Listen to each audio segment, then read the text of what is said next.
નમસ્તે, મારું નામ ચૌધરી નિરાલી છે અને હું પીએમ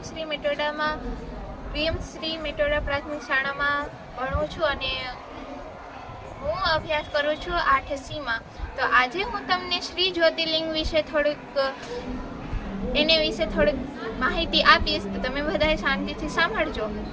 હિમાલય પર્વતમાળામાં ગૌરીકુંડથી 17 કિલોમીટર ઉપર મંદાકિની નદી પાસે કેદારનાથ જ્યોતિર્લિંગ મહાભારતના સમયથી જ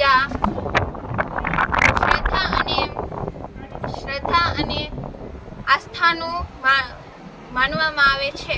શ્રદ્ધા અને આસ્થાનું પ્રતીક માનવામાં આવે છે.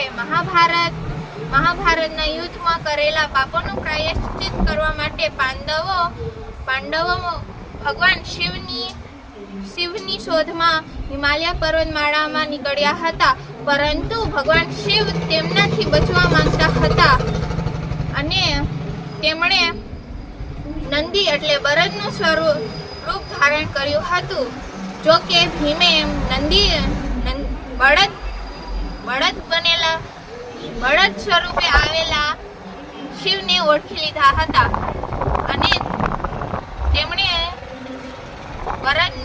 બળદને પકડવા જતા હતા અને તેમજ તે ગાયબ